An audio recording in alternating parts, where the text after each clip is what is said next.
Good morning, Louise. Good morning, everyone. Today I'm in the company of Louise Mazanti, who is a psychotherapist, a teacher who trains professionals. She works with individuals and couples around sex, intimacy, and relationships. Thank you for joining me today, Louise. Thank you. It's a pleasure.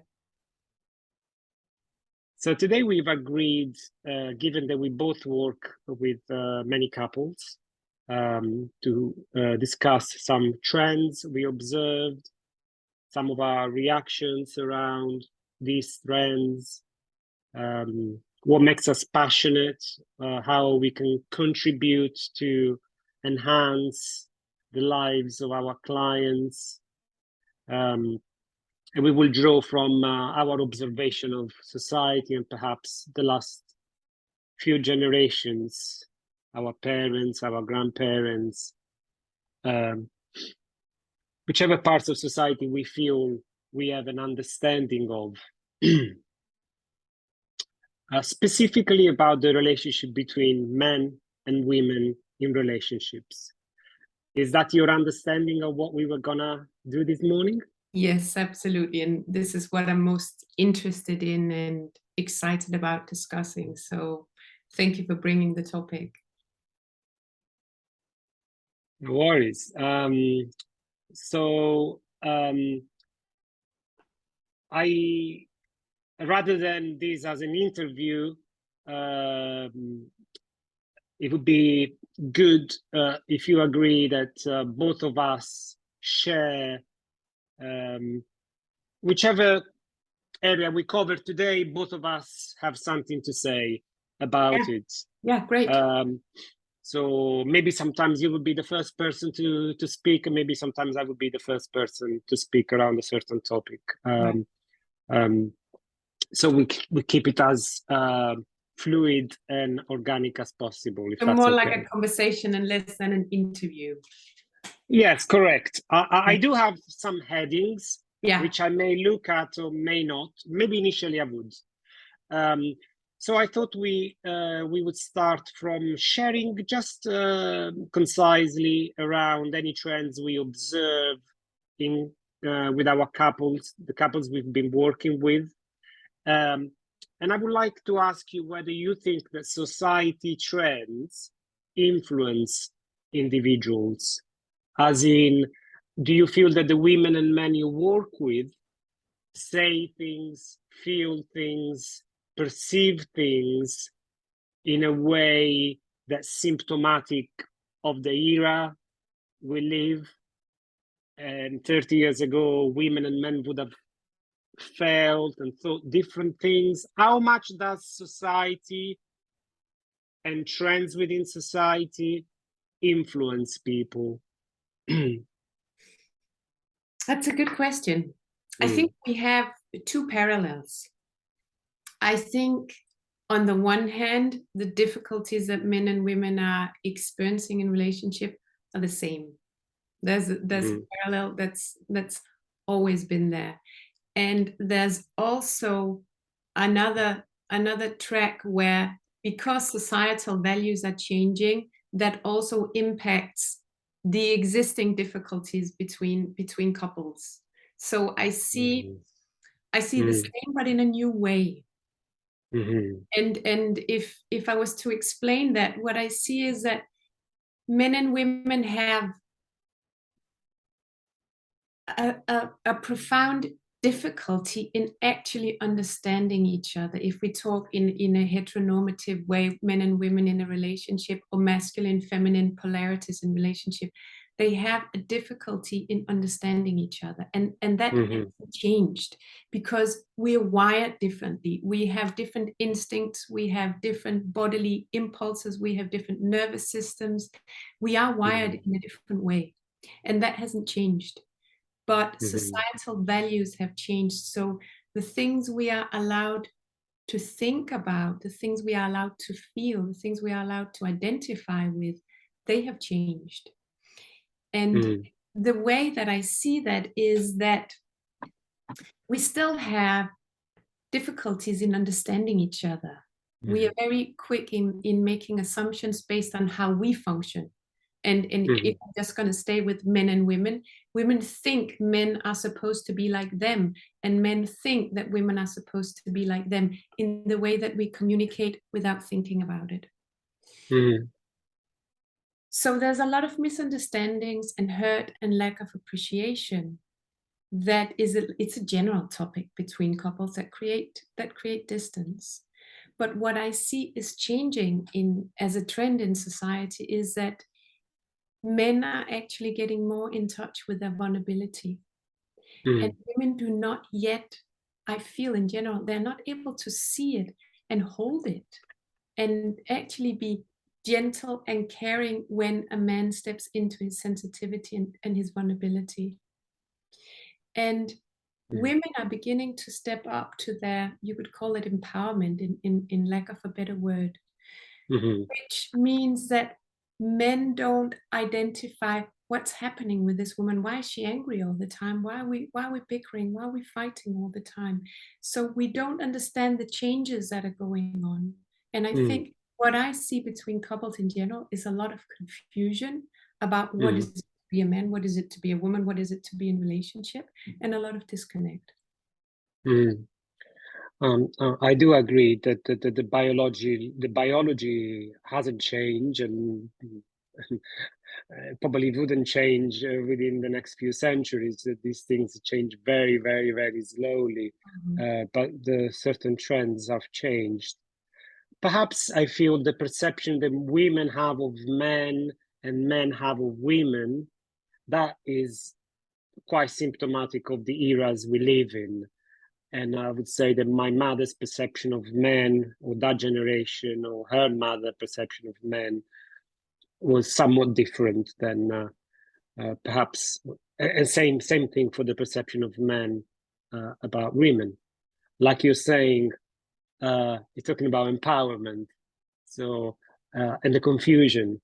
So in this case, men's confusion around understanding women's empowerment, and women's confusion around understanding that men are taking their first steps into becoming better communicator, better listeners, because getting in touch with your vulnerability strikes me as a first step in that direction. And when you say that, Francesco, it makes me think about, oh, sorry, I lost it. We have to cut here. There was a good point. What was the word you used that there's symptomatic of the current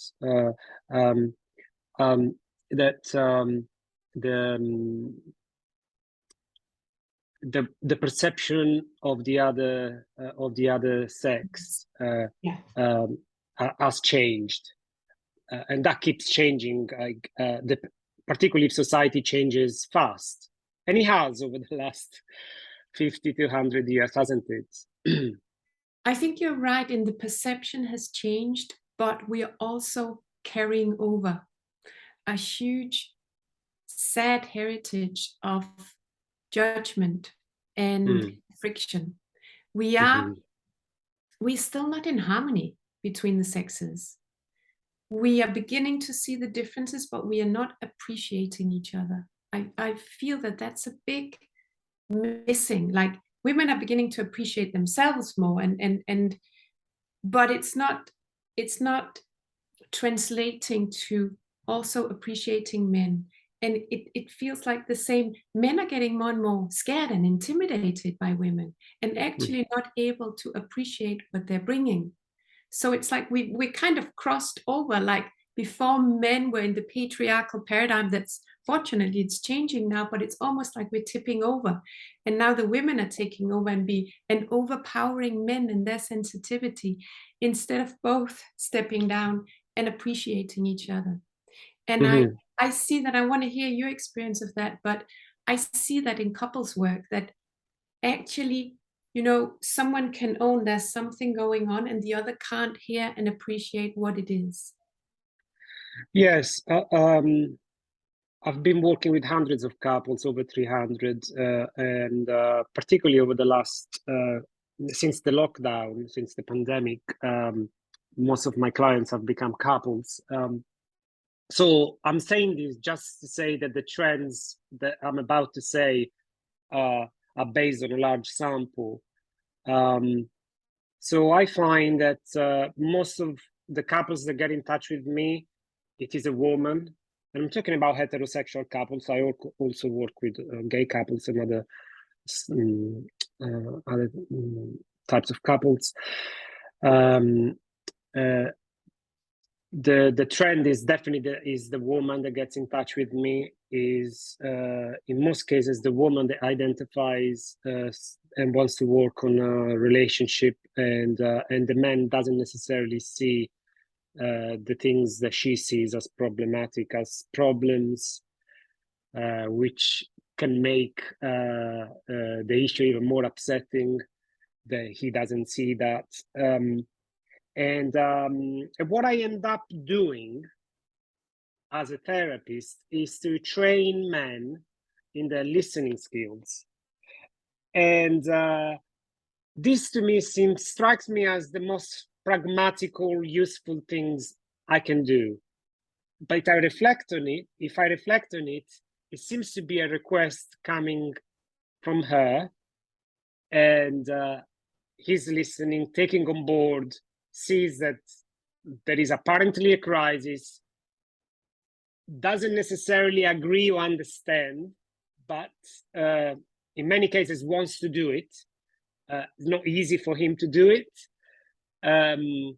So I see as women leading the process and sort of taking their man by his hand, sometimes more gently and sometimes less gently. And I feel that the couples that are able to successfully heal their problems are couples where the resentment hasn't, and you were hinting on that earlier, hasn't reached a level where even if he steps up 5 levels in his empathy and listening, it's too late. By the time they come and see me, it's already too late, which is making me increasingly keen on really focusing on preparation for marriage courses or preparation for long-term relationship courses, because I feel like these things were not discussed in large part before, earlier rather than later. So in the very early stages of the relationships, and they were also not discussed as and when things arise. But there's an important bit here that I would like to add, Francesco, because this is what I see as a female therapist, that I can definitely see the women, there's a huge cry to be heard, for the men to become present, listen to her, feel her, empathize, be there. But the very interesting thing that I've observed a lot of times is that when he tries to actually speak about his experience, maybe not in the very verbalized and emotionally in tuned way that he has, he doesn't have the same tools, but he's trying. And I see so often that she's absolutely not present herself to hear. So it's not just men have to step up. I feel it's a one-way request as I see it now. Women want men to be more present, but they're not prepared themselves to actually receive what he has to say, because he just communicates in a different way. So women think, if he doesn't communicate like me, if he's not like me, if he's not able to do the same, it's wrong. So I feel we end up on the women's premises, and that's not healthy. It's not going to create what we're looking for. And I think that's important to remember, to look at. Okay, he needs to grow, but she needs to grow too. It's 50%. It's not just, oh, women, we've done our work, now men, you do your work. Women we haven't done our work either. And we don't understand men, and we are not able to hold their vulnerability. We reject it. We pretend we don't hear it.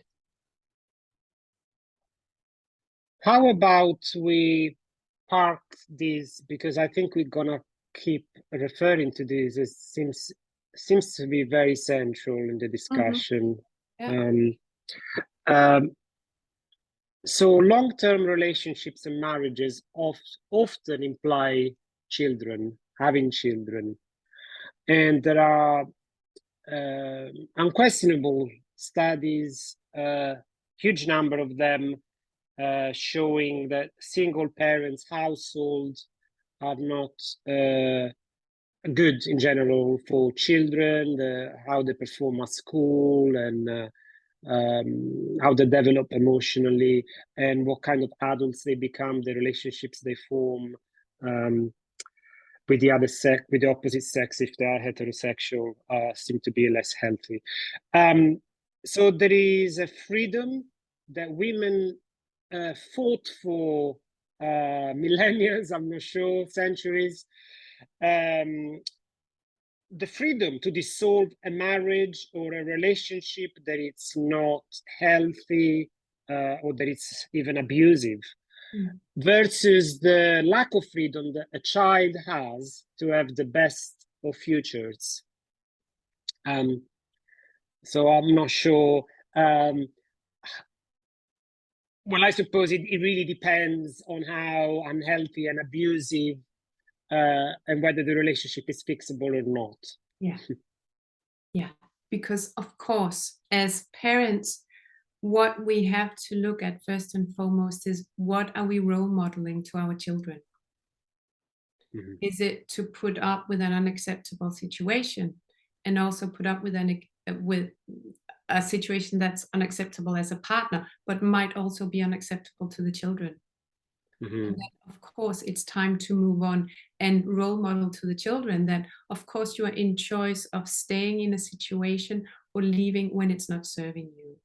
So that's a very general point, but I think it's important to remember as a parent, when you're considering the status of your relationship, what are you role modeling to your children?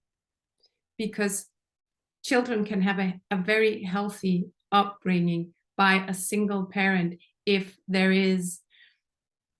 it's a single parent that is not afraid of taking the consequences of making choices and is resourced enough. And I think when we talk about that, when we talk about should we stay or should we go, we have to look at resources. I think that's the biggest problem, that people that leave a relationship when they're under-resourced, that is absolutely gonna impact the children. Are they financially under-resourced? Are they socially under-resourced?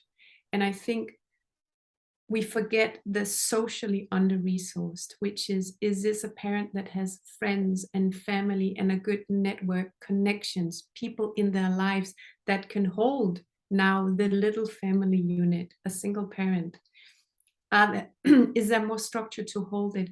And I think that's the biggest problem in our society, is that we're very isolated as this nuclear family. And when the nuclear family falls apart, there isn't the wider family, there isn't the village. And I think that's where we become very, very vulnerable to sometimes staying in dysfunctional relationships. Yes, I mean, I couldn't agree more. I'm thinking, shall we talk about those relationships that are salvageable, was the term, that can be saved? Or shall we talk, I feel if it's possible, talk about those that should not be, those couples that should not stay together because they're abusive, unhealthy dynamics. And in that case, it takes a village to raise a child, and it takes a village to live a happy life for an adult anyhow. Yes, which one inspire more to talk about, the first or the second? I would say let's talk about what can be saved. Right, the ones that can be saved. So I think that's where I would draw, where I would refer back to what we said about society as well. The perception of women that men have, and the perception of men that women have. You talked about being on women's premises. Yeah. And I talked about the resentment, when sometimes there is so much resentment when often, I would say, at the time, perhaps the clients are not aware of that it's too late already when they come and see me. But this resentment, how much of that is picked up from society as well? So I would say that those relationships that could be saved is where there is stuff that one is projecting or introjecting. There always is. I want to say it's a given. There always is. That's how we work. And I think, I mean, if you go teach couples before they make a commitment to marry, that's where you want to start, because I think we enter committed relationships with a lot of expectations that are naive and unrealistic and actually not mature in terms of what is a life partner? What is a committed journey? It's not just unicorns and butterflies and in loveness and passion and hot sex and all the good stuff that we also want. A committed relationship and a life journey contains it all. It contains the wholeness of our humanness, which is the good stuff and the bad stuff, the wonderful stuff and the painful stuff. And I think we have not been aware of, not paid attention, not taken on board that a life partner is a partner that walks with us in life as we explore our wholeness and they explore their wholeness. And that means when we come together and commit, our stuff will come up. Our unresolved childhood neurosis, pain, or trauma, wherever we are on the scale, it will come up. When we start committing, when we start attaching, all our attachment wounds will come up. And we don't know that. Usually people, we know it as therapists, but people out there don't know that at some point they will hit the wall in the relationship. They will get to a stalemate. They will get to, sex will stop working. They will start arguing. They will feel they're lacking passion. It will happen because our childhood wounds get evoked.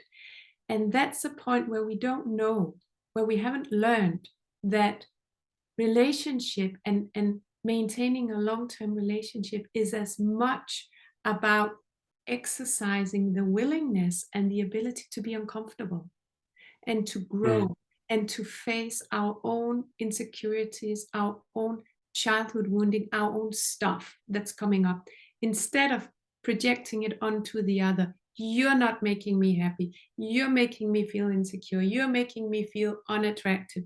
All that stuff. And then we start having the arguments. And that seems to lead to a lot of separations. Yeah. Being convinced that my misery is because of you. Yeah. And like we said before, sometimes it's correct, but sometimes there's not enough willingness to engage in a painful process. Yes. But I couldn't agree with you more that a preparation for marriage is badly needed these days. Traditionally, the church used to have that role. Now, in the West, at least, we live in a mostly secular society.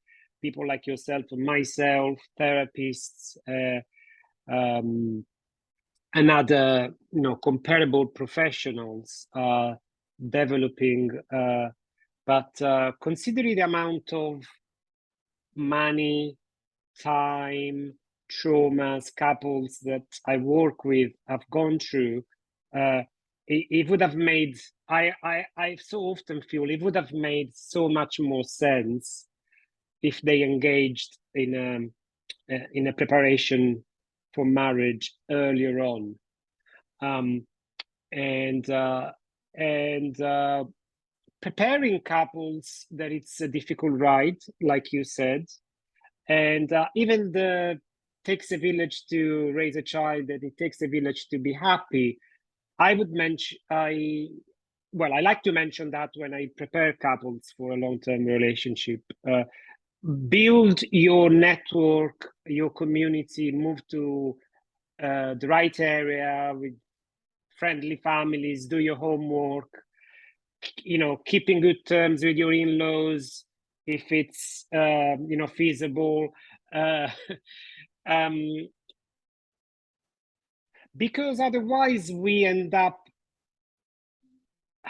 expecting that one person provides what in human history used to what a village used to provide. Yeah, because that's where we spent most of our history. Yeah. And I believe we are wired that way. We are wired to live in a village of 300 people, where about 15 of them are significant people. But those 15 significant people, most of us in the West, well, we need to sort of work to keep that around us and in good shape. Mm-hmm. Yeah. We have such a deep need to be loved, to belong, to be appreciated in order to feel safe.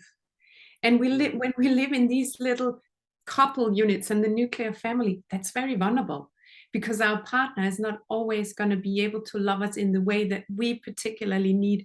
And then we start projecting, then we start blaming. You're getting it wrong. You're not making me feel good, where it's not really their responsibility.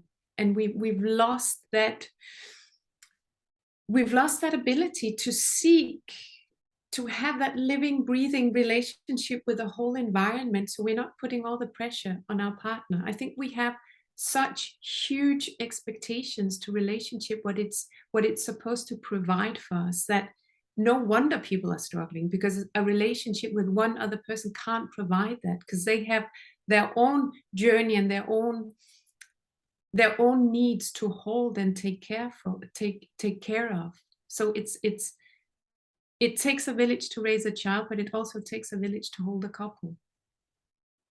It takes a village to hold a couple.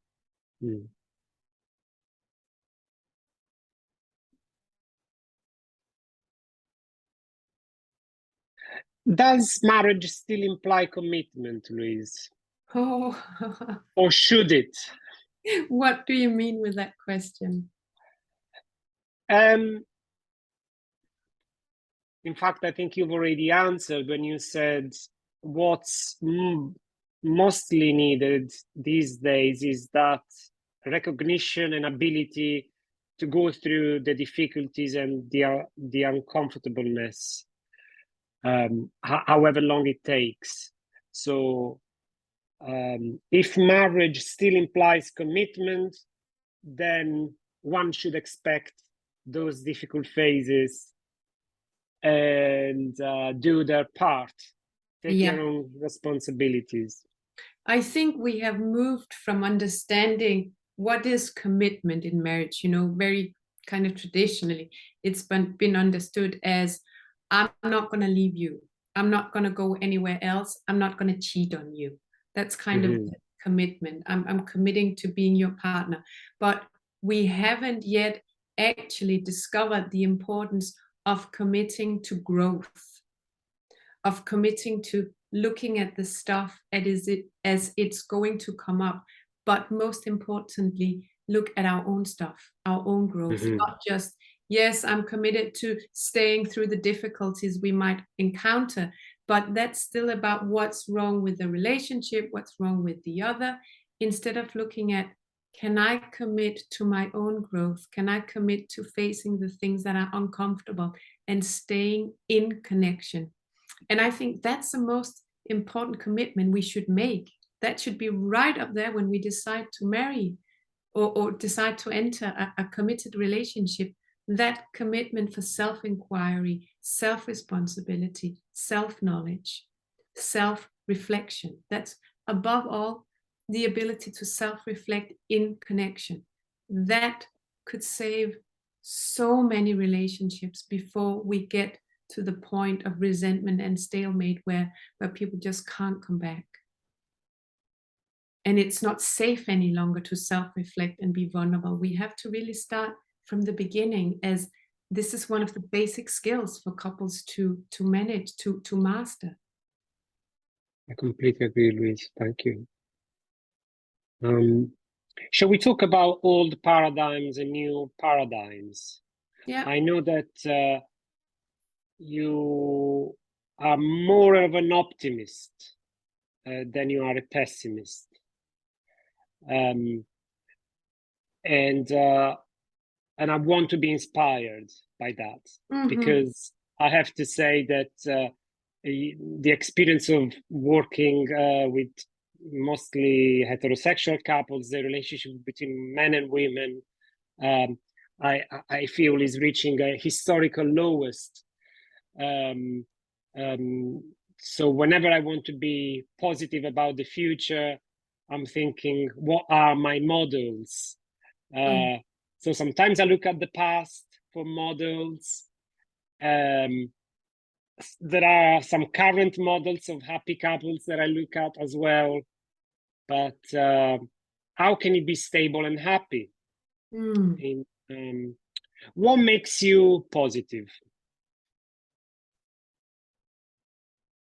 It's impossible not to be positive, I want to say, and I know this sounds funny, but that's how it is.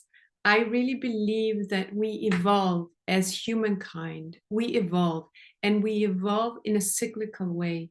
We evolve through phases of evolution, and these phases they run in cycles. And I'm very inspired by spiral dynamics, if you're aware of it, but it's just how consciousness evolves. And it evolves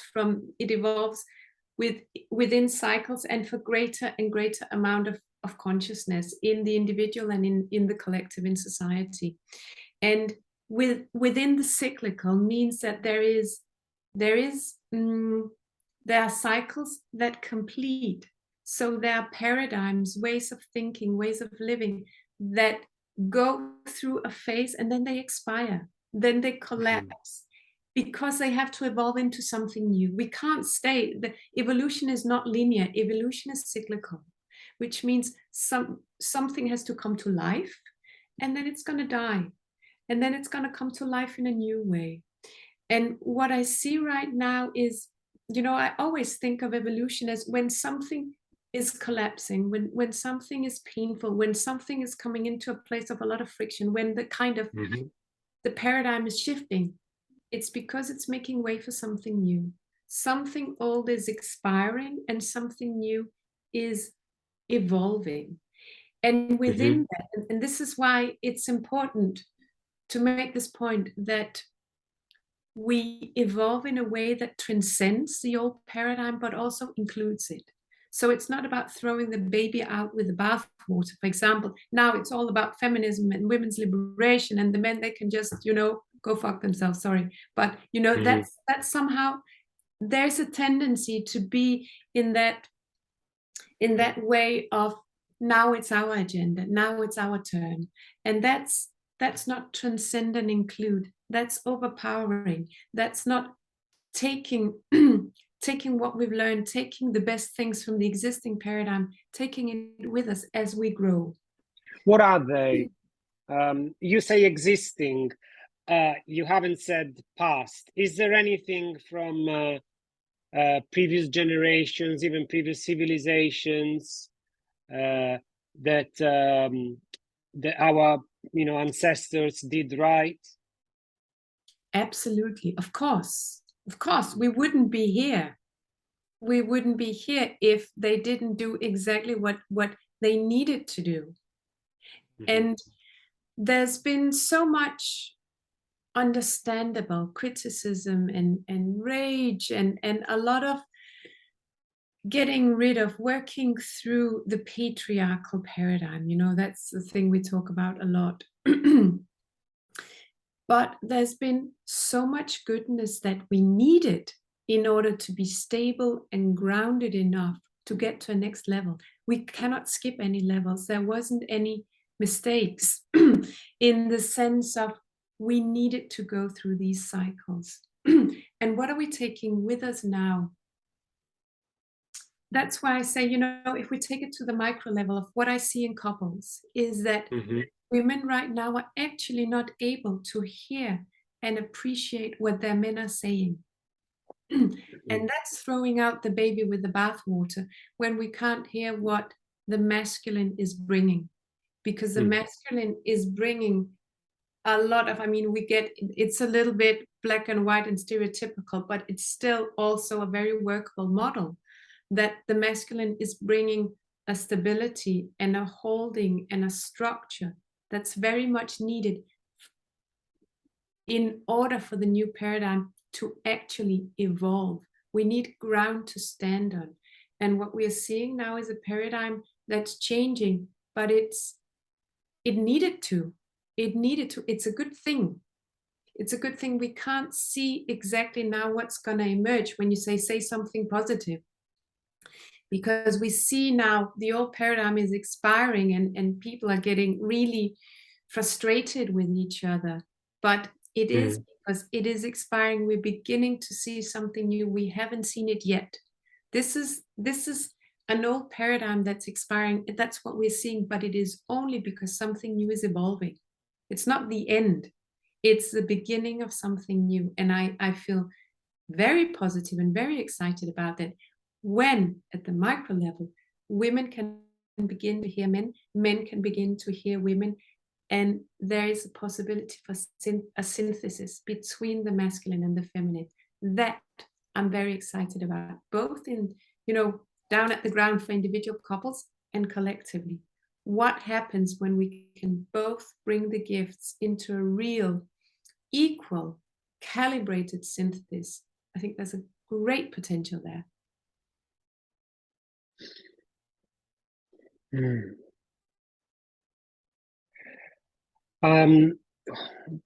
What's alive for me is what we said before about the nuclear family, and it takes a village to be happy. So I spent half of my life in Italy, where I'm from, which is a Catholic family oriented country, and the second half of my life in London, UK, which is a country where the individuals thrive. It doesn't mean the family don't, because they do as well. And I work with lots of Asian families as well. I lived in India and I lived in Japan. So a part of me appreciates what traditional society, like Asian societies, have kept, the large family, and of course the role of women in certain Asian families has not gone through the feminism era, but I can see some happiness that comes from the large family. And it takes good relationship with your in-laws, it takes good relationship with your relatives, it takes respect from the older generation to the younger ones, not just the other way around. So when you said, let's not throw the baby with the bathwater, the humility in the West, sometimes I feel like there is a self-righteousness to think, the West is leading the process of the new paradigm. Whatever the new paradigm is going to be, the West is leading it. And yeah, I'm just not sure. I like to keep an open mind about it. I see lots of positive things from London couples or American couples, Australian couples, and I see a lot of positive things from marriages from more sort of traditional families, and by working with them. I don't know if you wanted to make any comments on what new paradigms and what they would be about, these new paradigms. I think, first of all, I want to say, I think it's important to look at the individual couple and the context in which they live. The culture and the societal environment, the family, and the values that are there. And values, we live in multiple paradigms at the same time. So it's not just one paradigm, but of course we are at the edge when we are having a conversation about what's happening between couples today. Why is there so much divorce and so much conflict? So that's the edge of the paradigm that's beginning to expire, but that doesn't mean that other people don't live very well and very happily in other paradigms. They exist at the same time. And I think we have to be careful not to impose our own judgment about where people should be and how they should be living. Because it's important that everyone has to go through their development. At some point, they might feel like this is not working for me anymore. Then a change will start to happen. But as long as it is working, and it's not up to us to have an opinion about what is working for people. That need for change absolutely has to come from inside. Right. Yeah, I suppose where I was going with that is not so much the media perception or what is more desirable, whether a Western lifestyle or a Western type of relationship or not, but more like what can we learn? What can different cultures learn from each other? What is a certain culture doing right? Yeah.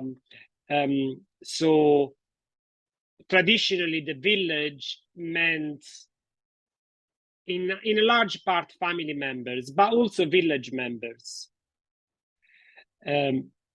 These days, are we sure that village can be replicated entirely by friends, acquaintances, and neighbors? And if so, how can we work together with urban planners to make that happen better? Because the average person in London doesn't think they know their neighbors very well, or they are particularly in very good terms with them. And I find that London families who have children in friendly neighborhoods seem to be very, very happy. Yeah, yeah. I think that makes me think about what's wrong with the paradigm that we live in. I mean, here in London, and it's like we live with a lot of individuation. We live in it's my life path, it's my career, it's about me. That's very much how our society. My diary. Sorry? My diary. Yes. Yeah. And we forget that it's not about me. And that's what we can learn from cultures that have, less individuation. You could say, in one way, you would say they're less evolved, but they're evolved on different qualities that are less egoic. And I think that's one of the biggest problems. We think it's all about me and my egoic life goals and potential and all that I have to evolve and express and experience. And we forget that it's not about me. It's about us. And it's not just us in the couple. It's us in the family. It's us in the friends. It's us in the neighborhood. It's us in connection. And that we tend to forget. It's about me and my satisfaction in my marriage. Did I choose the right partner for me, instead of thinking, what can I do? What can I offer? What can I grow? What can grow from the love that's coming out of me? Not like, what can I get? And I think we got it the wrong way in our Western society at large. And I was also thinking, the more I think about trends, and the more of a tendency perhaps I have to become slightly less enthusiastic than I normally am with couples. When I'm with couples, I'm very present, and like I said, often I'm just very pragmatical, and I see that if communication is the problem, and often it is, and once that improves, and intimacy improves, quality time improves, trust improves, and I can see that week by week, month by month, things often improve. So I experience myself as an optimist, but I was realizing in this interview, why am I feeling less positive when I reflect on society's trends? Because in a way, it's kind of overwhelming to think about the trends of society. We can only change our life or our family life. Society is something that we've inherited when we were born. We were born in a post-feminist era. I was born in the West, and there are so many limitations that history imposes. So when I look at history and society, it can be quite overwhelming. So I needed to take a breather. Yeah. And with that, what you're saying, Francesco, I totally agree that, you know, we look out and we think, oh my goodness, where should I position myself? Where are we headed? It's overwhelming and confusing. I absolutely agree to that. It's overwhelming to know what's my work as a man, what's my work as a woman, where we headed as society. But within that, I want to say, I just really trust that we are exploring the edges all the time. Mm-hmm. And sometimes, you know, we're going to fall over the edge and realize this didn't work collectively or individually, but we're still evolving and learning from, I fell over the edge, that really hurt, that wasn't the right way. And coming back, that's what we do as society as well. We you know, we evolve as a pulse. And sometimes we're going to be in a phase, you know, life, death, life cycle. It's cyclical, and sometimes something is going to end because it didn't work, and something new is going to come from that. And I absolutely believe in that also as a society, as we explore, you know, different ways of having relationships and polyamorous relationships and many different sexual and gender identities, you know, everything in a way is up for grabs. And I think that's very, very healthy at the same time, and it's very confusing. But I trust that from exploring those edges, the new is going to come, also from within, also from, you know, as I said, transcend and include. We're going to include some of the values that we have already, and it will hurt to evolve them, but they will evolve. That's what we're seeing. And that's why I'm so positive, because they are. We're just testing out, and we will find a way. Louise, we touched at least 4 or 5 very profound areas, and I find myself in a position where all of them need more exploration, and at the same time, perhaps that would be for another time, because we want to keep it fresh and alive. Yeah. I don't know if you have any final thoughts, but I want to thank you for joining me in this discussion. We were not really prepared. Yeah, thank you. Maybe what I want to say, Francesco, is that I very much appreciate, as a woman and as a female therapist, to have a conversation with a man that's also holding space for people and exploring, you know, because this means that we don't know the answer. You and I don't know the answer either, but we are exploring and what we can do. And maybe that would be the point that I really want to make is, it's so important that we start listening to each other and appreciating each other. And that has gone lost. Women appreciating men and men appreciating women. So we don't know how to do that anymore. And I think that's our most powerful tool, both when I work with couples, so at the microcosm, but also at the macrocosm collectively. We have to change our thinking about each other. Giving each other the benefit of the doubt. See what happens. Yeah.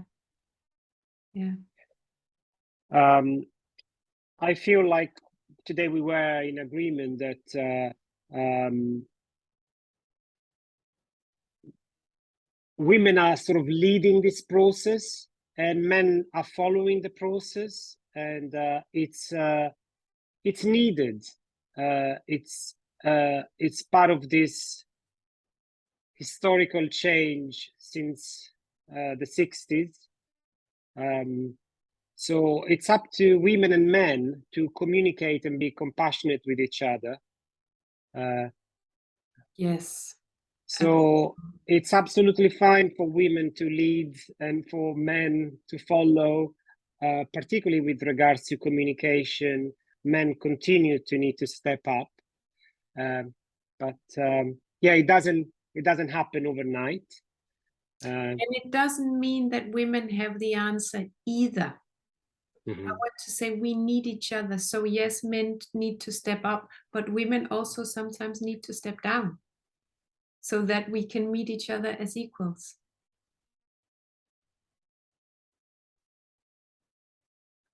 I hope that we can come together to explore more deeply some of the topics that we discussed today. That would be good. Great. Thank you. Thank you for your time, Louise. Have a good day. You too. Take care. Bye. Bye.